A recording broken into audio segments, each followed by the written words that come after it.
I've been a police officer in a small Massachusetts town for about 10 years now.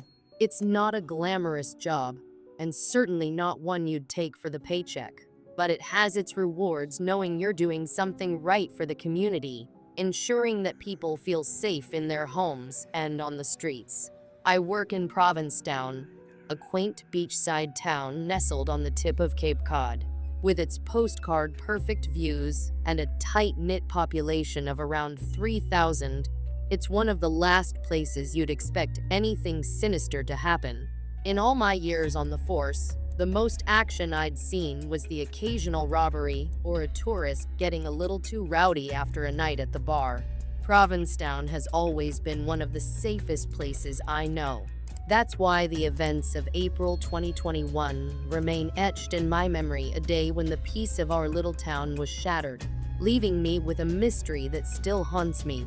It was a chilly but bright spring afternoon. I was monitoring the roadways, my patrol car rolling slowly along the near-empty streets.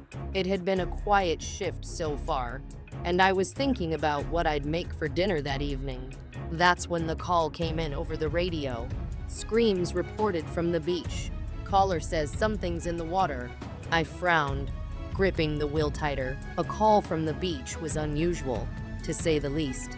My first thought was a shark attack. This time of year, we get a lot of shark sightings near the Cape, and on rare occasions, someone gets too close. Still, a scream was a strange thing to report. Screams meant panic, and panic meant I needed to get there fast. When I arrived at the beach, the scene was surreal. A small crowd of beachgoers had gathered near the shoreline, their faces a mixture of curiosity and fear. Some were pointing at the water, others filming on their phones. I parked the patrol car and stepped out, the cool ocean breeze carrying the scent of salt and seaweed. "What's going on here?" I asked a nearby man, but he only gestured toward the waves, his face pale. I followed his gaze, squinting against the sunlight reflecting off the water. At first, all I saw was a dark shape bobbing with the waves. It looked like a buoy, but as it drifted closer, my chest tightened. It wasn't a buoy, it was a person's head. I jogged closer to the water, my boots sinking into the damp sand. The waves carried the body closer to shore, and as it finally washed up, I was hit with a wave of dread that nearly stopped me in my tracks. The body belonged to a young man, maybe in his early 20s. He was wearing cargo pants and a leather jacket, soaked through from the water. There was no blood, no visible injuries, nothing to indicate what had happened. His face was pale, but his expression was strangely calm, almost peaceful. I dropped to my knees beside him, my hands shaking as I checked for a pulse. Nothing. His skin was cool to the touch, but not ice cold, suggesting he hadn't been in the water long. "Step back, everyone," I called out, motioning for the crowd to give me space. I began performing CPR, though deep down, I knew it was futile. The man was gone. By the time backup arrived, including a detective, the scene had grown more surreal. The beach, once a serene place of laughter and relaxation, was now a crime scene. We combed through the man's belongings, searching for any clue to his identity or what might have happened to him. That's when we found a Ziploc bag tucked into the pocket of his leather jacket. Inside the bag was a folded piece of paper. At first, I thought it might be a note, maybe even a suicide letter. But when we unfolded it, our confusion deepened.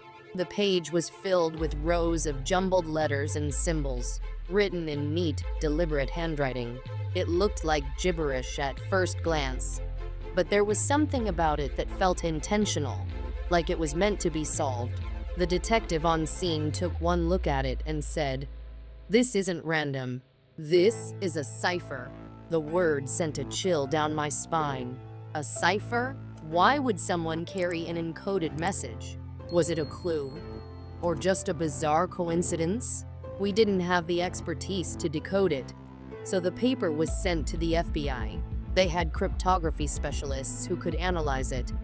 Meanwhile, The body was taken for an autopsy. The results only deepened the mystery. There were no signs of trauma, no water in the lungs, and no traces of drugs or toxins in his system. The medical examiner couldn't determine a cause of death, which was almost as unsettling as the cipher itself. As the days passed, rumors began to spread through Provincetown. Some people said the man had drowned, even though the autopsy ruled that out. Others whispered about foul play, speculating that he'd been murdered and dumped in the ocean. A few of the more superstitious locals blamed satanic rituals, pointing to the strange symbols on the cipher as evidence. Then there were those who brought up the Lady of the Dunes, a decades-old cold case involving an unidentified woman found dead in Provincetown in the 1970s. Her body had been discovered in the dunes, mutilated and unrecognizable. To this day, her identity and the circumstances of her death remain unsolved. Was there a connection between the two cases? It seemed unlikely, but the coincidence was enough to fuel the town's growing unease. The FBI worked tirelessly to crack the cipher, but even with their advanced tools and expertise, they came up empty. Whatever message the man had left behind, it remained a mystery. The town enforced a temporary curfew near the beach, and patrols were increased. People stopped visiting the shoreline, afraid of what or who might be lurking nearby. Even I found myself avoiding the area on my days off. The sight of that body, the blank stare on his face, haunted my thoughts. As the weeks turned into months, the case grew colder. The FBI eventually moved on to other priorities, and the town's attention shifted back to the mundane rhythms of daily life. But for me, the questions never stopped. Who was that man? Why was he carrying a cipher? Was it a message, a warning, or something else entirely? And most importantly, how did he die?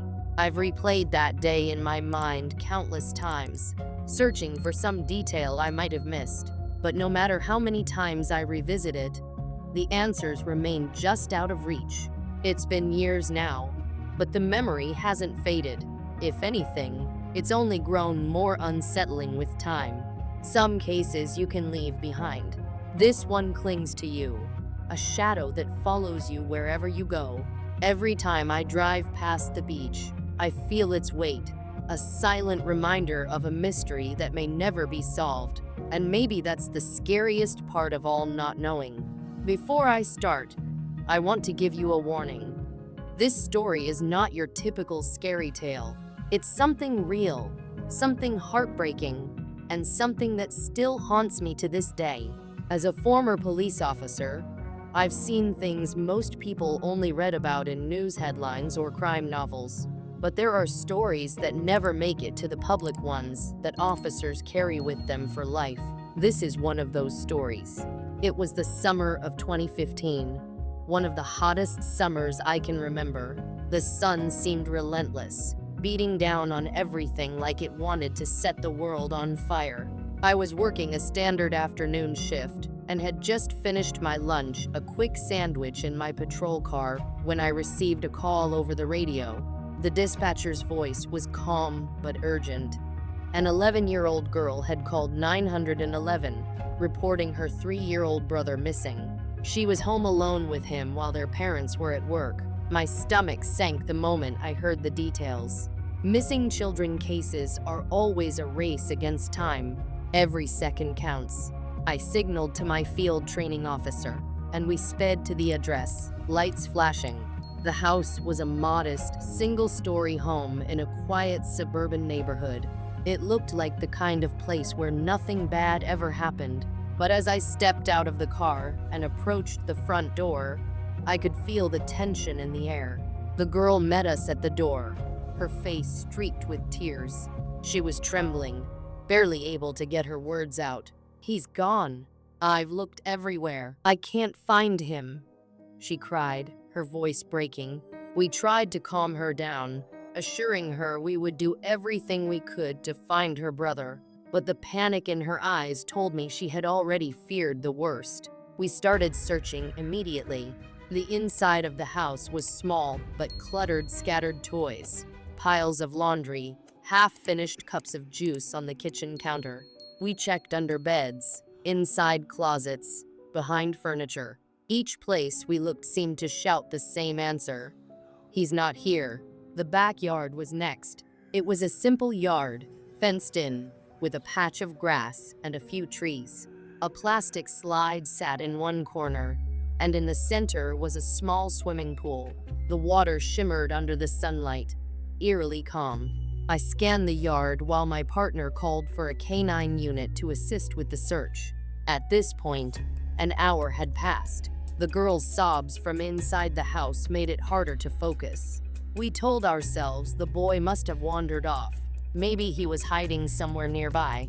Kids do that. Sometimes they don't realize the chaos they cause when they disappear. But as I turned back toward the pool, something caught my eye. There was a shadow at the bottom, a shape that didn't belong there. My heart skipped a beat. I walked closer, my boots crunching on the grass, and the shape came into focus. A tiny figure, lying still beneath the water. Time seemed to slow down.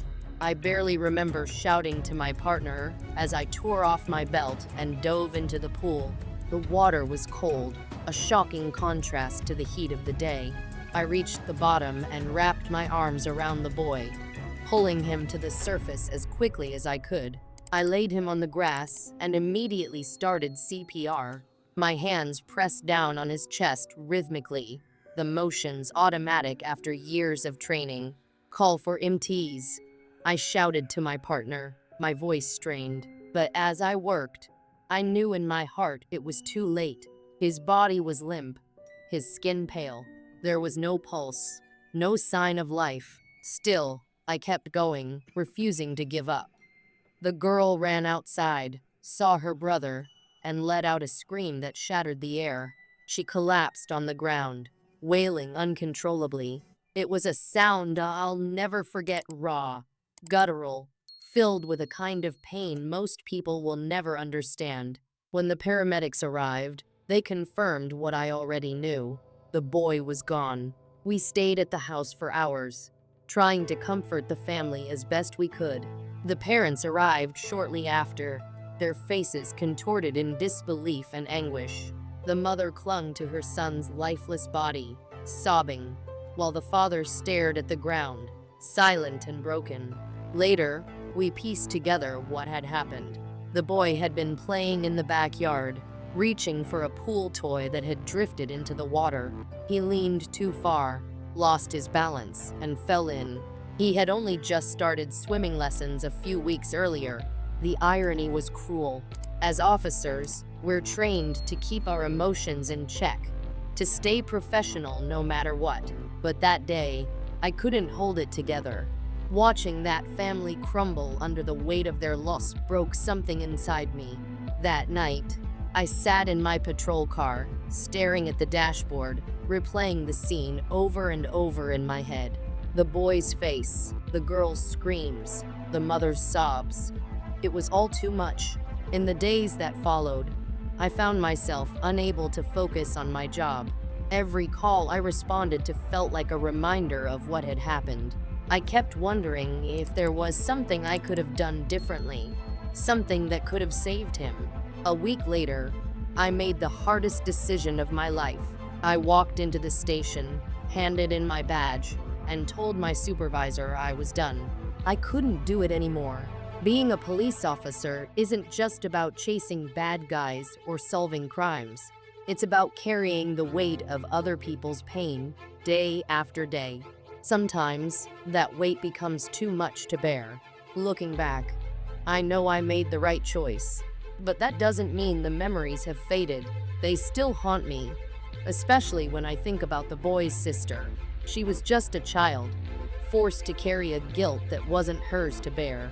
I hope she found peace, though I know it won't be easy. If there's one thing I want people to take away from this story, it's this. Never underestimate the dangers your children face, even in seemingly safe environments. Pools, in particular, are deadly silent killers. A child can drown in minutes without a sound.